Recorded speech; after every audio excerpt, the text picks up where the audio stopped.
Salut à tous et bienvenue sur Geeko World. Alors avant toute chose, je vous souhaite à toutes et à tous une excellente année 2021 en espérant qu'elle soit un peu plus fun que l'année 2020. On est début janvier et là-dessus pas de changement pour la chaîne en 2021. Je vais vous présenter les sorties manga qui vous attendent ce mois-ci en librairie. Et au niveau des sorties manga concernant ce début d'année, j'ai une seule chose à vous dire. J'espère que vous avez bien économisé l'argent que vous a donné mamie à Noël parce que là tout va disparaître. Le premier mois de l'année commence très fort en termes de nouveautés, mais je vous parle de tout ça juste après le générique.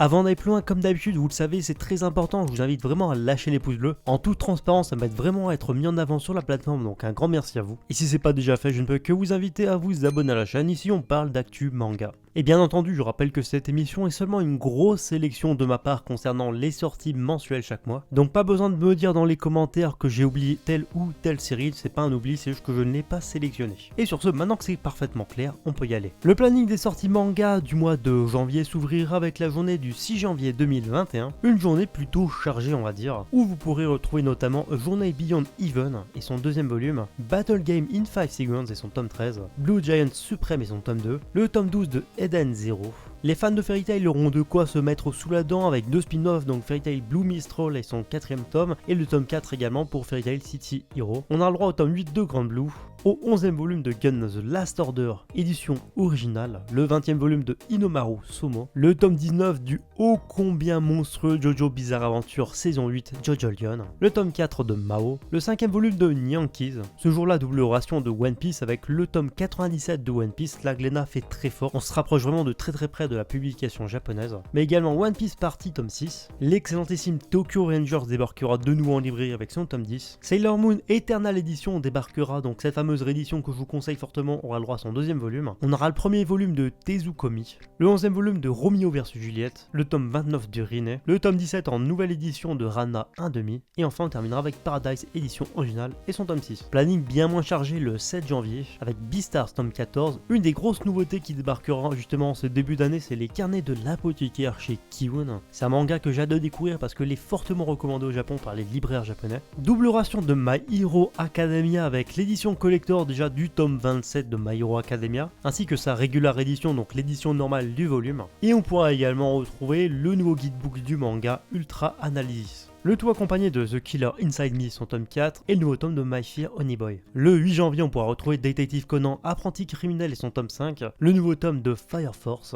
le 7ème volume de Gamaran, le tournoi ultime, le tome 8 de Time Shadows, Tenjin, le dieu du ciel et son tome 14, le tome 5 de La Voix du tablier et le 4ème volume de Just Not Married. Pas beaucoup de sorties pour le 13 janvier, mais en tout cas c'est très intéressant parce que par exemple ce jour-là on aura Chainsaw Man et son tome 6, le tome 15 de Demon Slayer, Wandering Soul et son tome 2 et Coffin Vanilla tome 14 pour un peu plus de douceur. Pas mal de masterclass vous attendent le 14 janvier avec Assistant Assassin et son tome 3, Blue Ace World et son tome 5, Les Chroniques d'Asphario et son nouveau volume, le 4ème et dernier tome de Daemon Tune, le tome 22 de One Punch Man, Pokémon La Grande Aventure Épée Bouclier et son premier volume, le tome 36 de Prisonnier Riku et le 13ème volume de The Heroic Legend of Arslan, ou Arslan Senki pour les puristes. Une seule sortie à relever le 15 janvier avec Colorless chez Shiba Edition. La journée du 20 janvier sera en quelque sorte une des plus grosses également journées en termes de sortie manga ce mois-ci, avec accrochez-vous bien 20th Century Boys en Perfect Edition et son tome 5, le tome 24 de Amatsuki, Angel Earth First Season et son tome 14, Black Clover Quartet Night et son volume 5,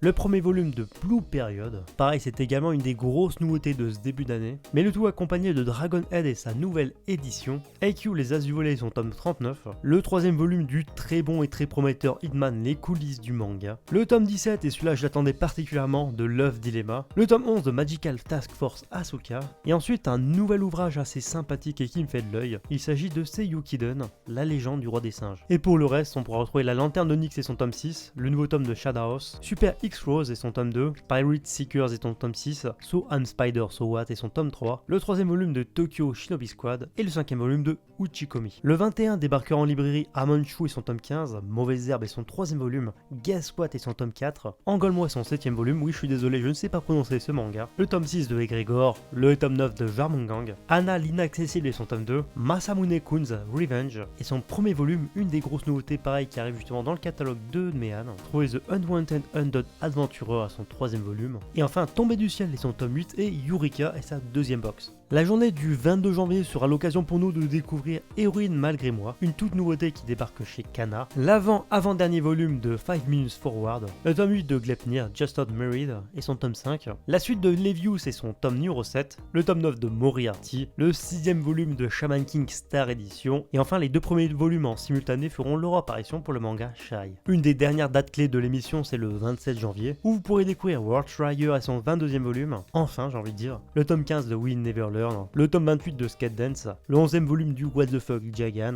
et enfin toujours un petit peu plus de douceur avec Iruma à l'école des démons et son tome 5. Une des principales sorties à retenir le 28 c'est My Broken Mariko, et on termine avec le 29 janvier, la dernière date de notre émission, qui sera marquée par les nouveautés chez l'éditeur Nazca Édition, avec le 4ème tome de Soulland, et le premier tome, et je crois d'ailleurs que c'est un one shot, je suis pas sûr, de Ichthyophobia. Enfin bref, en tout cas c'est tout pour ce nouveau numéro, encore une fois j'espère que ça vous a plu. Je vous invite vraiment très fortement à me dire ce que vous comptez acheter ce mois-ci dans les commentaires. Si vous voulez discuter entre vous de vos potentiels et vos futurs achats manga ce mois-ci, l'espace commentaire est fait pour ça. Et perso c'est peut-être un peu de la curiosité mal placée, mais je suis toujours très content de voir ce que vous allez acheter. Si vous aimez ce que je fais, vous pouvez toujours me suivre sur Facebook, Twitter, Instagram et tous les réseaux sociaux, tout est à l'écran et en description. Et sur ce, je vous dis à bientôt pour une prochaine vidéo.